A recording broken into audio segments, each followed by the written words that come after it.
Welcome back, Middle Age Grind. And today I want to go over something with you, a book that I'm almost through, and I like plugging whenever I read something that I think is good at putting it out there, and I like crediting the sources on not only the book, but where I got it and who recommended it. And here's the book, Atomic Habits by James Clear. And I heard about this book. I watch this podcast nearly on a nightly basis. Comes on around 8:30 Eastern time on Walks in Wall Street with Tom Malloy, and he's a bright young guy. I think he's only 29 years old, and he walks around Manhattan and some of the other boroughs too. And he has some places in Florida, Miami. He does some walks around there. It's called Walks in Wall Street if you want to check out his podcast. And they talk. He talks on there. It's just him, and he walks around. It's pretty cool when he goes around the landmarks in Manhattan, and that's a place that my family and we really enjoy visiting New York.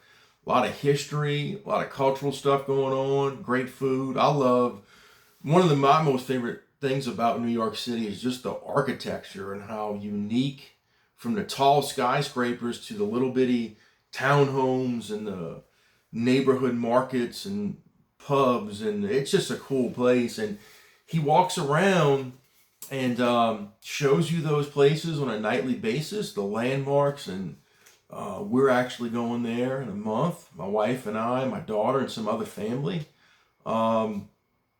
And going to see the Christmas stuff going on. But he recommended this book, and he talked about it several times. And I'm always looking for a good book to read. I pretty much at any given time have a book where I'm reading, and sometimes I kind of blow through it because it's interesting. Other times I kind of scrape by. And this one, I'm almost through this one. And this guy's name's James Clear. If you want to check out his website, it's James Clear, just like it's spelled, sounds. It's James and CLEAR.com. And it's about tiny habits. Atomic, or it means small, and a habit is something that goes forward. And his life story, I'm not going to give away the book, but it's very interesting. He's actually younger than me too, which I was, I'm getting to be up there in the middle age grind. I think he's 38 or 39 now. Played baseball in college and high school, and he suffered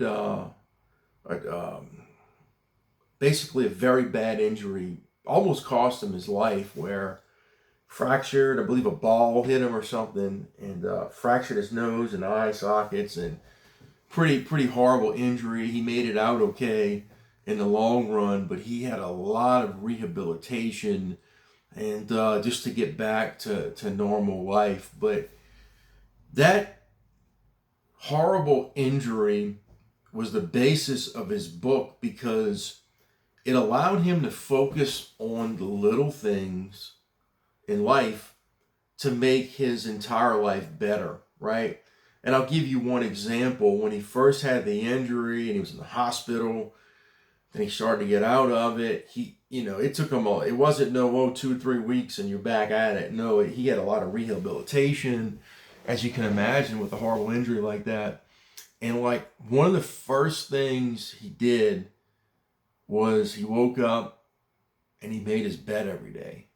And he said that was the one thing I could control. Okay. And he just kept taking it a step further and a step further and a step further. And that really caught on to me. And he has a whole system. And if you check out his website, there's daily newsletters on different things and quotes from people and stuff that works. And the premise of the book is, if you change your life 1% incrementally, the thing is, over time, that 1% can do this, or it can do that, right? And it's just like anything. If you're flying an airplane from a long distance from LA to New York, 1 degree difference is going to put you in Washington, D.C. or in Canada, right? And it's the time. And he says you have to think of something like, he gives an example. Let's say there's two people and they were smokers, okay? And they're both quitting smoking. And if one's offered a cigarette or a cigar or whatever, and you say to that person, would you like this? And they say, well, the first person says, no, I'm trying to quit. Okay, that's very commendable. The second person's offered the same thing and they say, no, I'm not a smoker, right? And it has to be in your identity something that you want to see change. And that's what I got mostly out of this book. It's little things like that you can do in your day. We all, look, it's the end of the year. We got Thanksgiving and Christmas. And I always enjoy that time of the year. You get to reflect. You get to see family members you never got to see before. In a long time. It might be a once a year thing. You visit some aunts and uncles, grandparents kind of thing. People live all over the place. And we do that, and everybody tends to splurge and how they eat in the holidays. And then January comes around, New Year's resolutions. Oh man, how long do they last? Probably not till February. So this kind of takes something here, and it allows you to take something very small and try to turn it into an identity. Not only a habit, but an identity. Is your identity. One big thing that I took on probably 5-6 years ago, I mentioned before, no matter what, we max out our IRAs and our health savings account. Okay, right now, if you add all that up, that's about $22,000 a year. That's our identity. My wife does it, I do it, we do it as a family. We're going to do that for at least the next 25 years. And hopefully we'll have a nice enough nest egg to where, God willing, we make it to retirement years. We're not depending on the government, whatever. We're going to have our nice nest egg to live on. That's part of our identity, okay? And that's just one example, all right? And if you focus on the little things in life, right? I said it before. Just had the election, okay? Whatever happened, I was going to wake up the next day and go to work, right?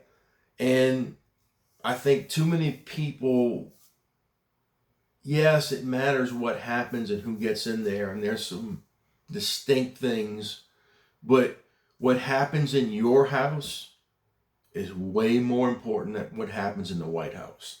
That is the truest statement out there. And I love these type of books, and I'm going to keep plugging it, James Clear here. We have the power to change whatever we want. Whether that's to be a more spiritual person, make better money, spend more wisely, have better relationships with people. All these things are in our power. And I love the books like this, and these are the ones that tend to be nationwide, international bestsellers. Think of Dave Ramsey. Think of people like this. Think of inspirational, motivational type books. Their message is usually not, well, you gotta wait and see what happens in the government or something like that. No, it's you have the power to make things work and make things happen. And yes, it's challenging sometimes, but the rewards are way bigger than the challenges. So, and I joined this new newsletter here. This guy, there's some pretty cool stuff in there. Check it out, and check out my buddy Tom on Walks in Wall Street. It's a pretty cool live stream. He interacts, he answers questions, and sometimes people throw things out there, and I've learned a lot from him. Very smart guy. He talks about the markets. He talks about trends. He said something interesting the other day, and we're going in December because one of my daughters is turning 13, and we take them to a trip they want to do to kind of we have 4 kids, and that's something they get to do on their own. And one thing he said, I want to just check this place out, but I know Lululemon's been a craze now for several years, and that's kind of I don't know if it's just, I think it's just a women's store clothes, and my teenage daughters, They're into that. And he says, I saw that in New York several years ago, knew that was going to be a big deal. And he's like, man, and the stock took off or whatever. He says, the next big thing is ALO, whatever that is, some kind of women's sportswear. He goes, every coffee shop, restaurant. So that's kind of like the new thing. And I'm kind of always interested in trends like that. You know, in a place like New York City, over the history of that place, typically there's trends that are set there, you know. Maybe not something was founded there, but coffee house trends and whatever. That's just stuff that interests me. You see a lot of cool sites on there. He shows some cool buildings, interesting people. Sometimes he comes into some pretty harrowing, I don't want to say harrowing, but interesting events. But generally speaking, this guy's walking around every night in New York. And the city is pretty safe, even though there's some areas you want to avoid and stuff. So just check us out, Walks in Wall Street. And wanted to share this Atomic Habits book with you today, and I'll continue to do that and try to help share some things in this middle-aged grind life of mine, and that can help you out. And I'll see you next time on the Middle-Aged Grind.